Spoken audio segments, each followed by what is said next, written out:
Hello students, मैं पद्मजा जोशी। आज हम आदर्शवाद के बारे में पढ़ेंगे। बीएड प्रथम वर्ष के फर्स्ट पेपर में कोर्स में है 4 वाद: आदर्शवाद, प्रकृतिवाद, प्रयोजनवाद, यथार्थवाद। तो हर वीडियो में हम लोग एक एक वाद के बारे में पढ़ेंगे। तो सबसे पहले आता है आदर्शवाद। आज हम लोग अध्ययन करेंगे आदर्शवाद का। ओके, आदर्शवाद।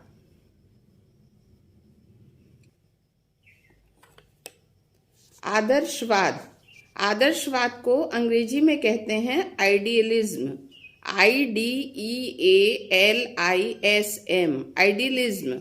ओके, अब देखिए, आदर्शवाद पाश्चात्य दर्शन की प्राचीनतम विचारधारा है।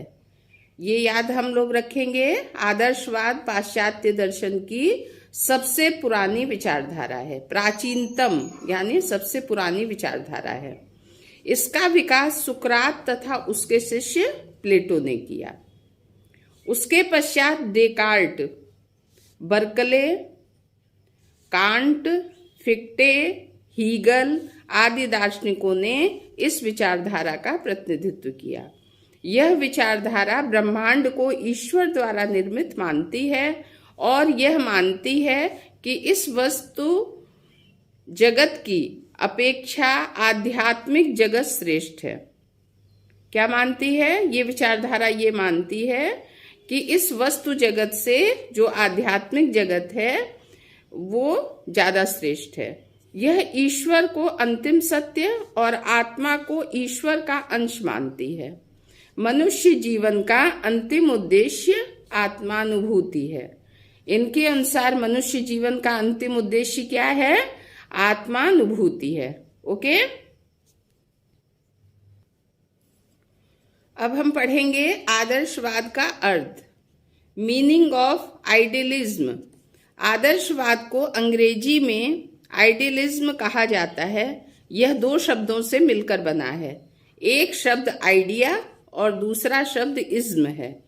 बीच में आई अक्षर उच्चारण के सौंदर्य के लिए प्रयुक्त किया गया है। आइडिया का अर्थ विचार होता है और इज्म का अर्थ वाद होता है, इसलिए इसे विचारवाद भी कहा जाता है। अगर विचारवाद कहीं आपको मिले पेपर में तो आप परेशान मत होइएगा, उसका मतलब है कि वो आदर्शवाद ही है। वर्तमान समय में हम प्रत्ययवाद, विचारवाद, आध्यात्मवाद के स्थान पर आदर्शवाद शब्द का अधिक प्रयोग करते हैं। स्टूडेंट्स, आप ये ध्यान रखें, जो आदर्शवाद है इसको प्रत्ययवाद, विचारवाद, आध्यात्मवाद इन तीनों को न बोल करके एक नाम आजकल बोला जाता है, वो है आदर्शवाद का अधिक प्रयोग हम करते हैं। आदर्शवादी दार्शनिक विचारों को ही सत्य मानते हैं। प्लेटो ने भी चिंतन, विचारों और तर्क आदि को महत्व दिया है। प्लेटो ने किस चीज को महत्व दिया है?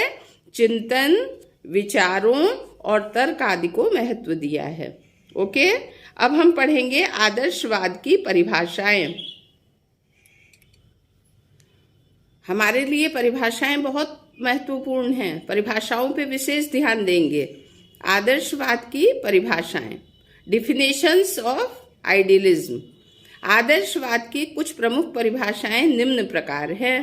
पहला है एडम्स के अनुसार, आदर्शवाद एक अथवा दूसरे रूप में दर्शन के समस्त इतिहास में व्याप्त है।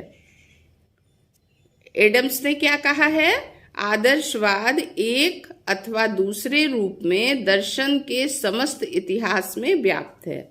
J.S. रॉस के अनुसार, अब J.S. रॉस ने क्या बोला है?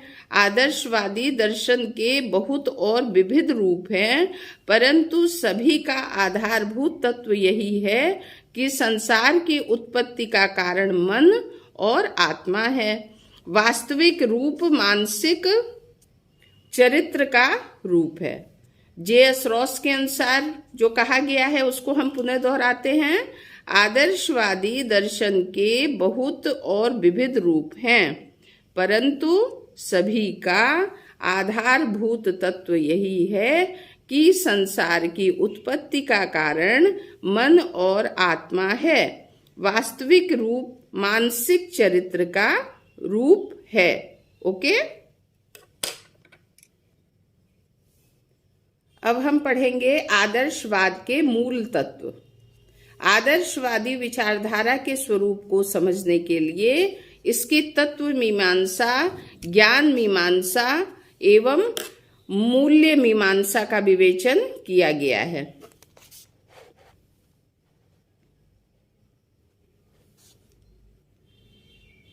पहला है आदर्शवाद की तत्व मीमांसा। आदर्शवादी विचारधारा विचार पर आधारित है। इसके अनुसार विचार ही सत्य है, भौतिक जगत असत्य है। आत्मा और आध्यात्मिक चिंतन को महत्व दिया गया है। प्लेटो ने कहा है संसार भौतिकता में नहीं बल्कि विचारों में है। प्लेटो मन एवं तर्क को प्रमुख मानते हैं। डेकार्ट ने भी मन को ही प्रमुख माना है। इसके पश्चात स्पिनोजा ने आध्यात्मिकता को ही स्वीकार किया है। लाइबेनिज ने कहा है कि यह संसार चिद बिंदुओं से निर्मित है। बर्कले ने पदार्थ के अस्तित्व को आध्यात्मिक आधार स्वीकार किया है। कांट के अनुसार प्रत्येक प्रतीत होने वाली वस्तु के पीछे एक अज्ञात और अज्ञेय तत्व है जिसके द्वारा ही सब कुछ संचालित होता है। हीगल ने समस्त विश्व को एक पूर्णता के रूप में देखा है। हीगल ने समस्त विश्व को एक पूर्णता के रूप में देखा है। ओके, अब देखिए आदर्शवाद की ज्ञान मीमांसा। आदर्शवाद एक ज्ञान मीमांसा का दर्शन है। सुकरात के दर्शन में बुद्धिवाद देखने को मिलता है। सुकरात के अनुसार वास्तविक ज्ञान अवधारणाओं के माध्यम से प्राप्त होता है। प्लेटो ने सुकरात की आत्मनिष्ठ अवधारणाओं को वस्तुनिष्ठ अवधारणाओं में परिवर्तित करके विचारों की संज्ञा दी। प्लेटो ने ज्ञान को 3 रूपों में बांटा है: इंद्रियजन्य ज्ञान, संपत्तिजन्य ज्ञान व चिंतनजन्य ज्ञान। बर्कले सत्य ज्ञान की प्राप्ति का आधार आत्मा को मानते थे। कांट ने आत्मा के स्थान पर तर्कना बुद्धि को ज्ञान का आधार माना है। ओके, अब हम लोग आदर्शवाद की मूल्य मीमांसा का अध्ययन करेंगे। आदर्शवाद के अनुसार जीवन के अंतिम मूल्य सत्यम, शिवम, सुंदरम माने गए हैं। आदर्शवाद की मूल्य मीमांसा ध्यान से पढ़ेंगे। आदर्शवाद के अनुसार जीवन के अंतिम मूल्य सत्यम, शिवम, सुंदरम माने गए हैं। इन मूल्यों की प्राप्ति के लिए नैतिक जीवन जीना आवश्यक है। नैतिक जीवन जीने के लिए मनुष्य में 4 सद्गुण होने चाहिए। देखिए, आदर्शवाद के मूल तत्व। आदर्शवाद की ज्ञान मीमांसा, आदर्शवाद की तत्व मीमांसा और आदर्शवाद की मूल्य मीमांसा। इसके बारे में हम लोगों ने अभी अध्ययन किया है। देखिए, अब हम पढ़ेंगे आदर्शवाद व शिक्षक, आइडियलिज्म एंड टीचर। आदर्शवाद शिक्षक को बहुत महत्वपूर्ण स्थान देता है। उसके अनुसार शिक्षक के कार्य को फ्रॉबेल के किंडरगार्टन वाले इस रूपक से बहुत अच्छी तरह स्पष्ट किया जा सकता है कि विद्यालय बाग है, छात्र कोमल पौधा है और शिक्षक कुशल माली है। माली की अनुपस्थिति में भी पौधा बढ़ेगा और अपने उचित रूप को प्राप्त करेगा। प्रत्येक पौधा अपने स्वयं के नियमों के अनुसार विकसित होता है। यह असंभव है कि गोभी का पौधा बड़ा होकर गुलाब का पौधा बन जाए। फिर भी माली के लिए कुछ कार्य हैं, वह अपनी कला में कुशल होता है, इसलिए वह गोभी और गुलाब दोनों को उनके सर्वोत्तम रूप में विकसित कर सकता है। इस प्रकार उसकी उपस्थिति में उनसे कहीं अच्छे परिणाम प्राप्त होते हैं जितने कि उनकी अनुपस्थिति में होते हैं। यही बात शिक्षक के बारे में उसे अपनी कला का ज्ञान होता है, इसलिए वह बालकों के उत्तम विकास में सहायता देता है। राश ने आदर्शवादी विचारधारा में शिक्षक के स्थान को उन शब्दों में उनके शब्दों में जो बोला गया है वो देखिए क्या बोला गया है। प्रकृतिवादी कटीली झाड़ियों से संतुष्ट हो जाता है, पर आदर्शवादी सुंदर गुलाबों को पसंद करता है। इसलिए शिक्षक अपने प्रयासों से छात्र को जो अपने प्रकृति के नियमों के अनुसार विकसित होता है उच्चता पर पहुंचाने में सहायता देता है, जिस पर वह अपने आप नहीं पहुंच सकता है। ओके, अब देखिए हमारा अगला टॉपिक है आदर्शवाद तथा बालक, आइडियलिज्म एंड चाइल्ड।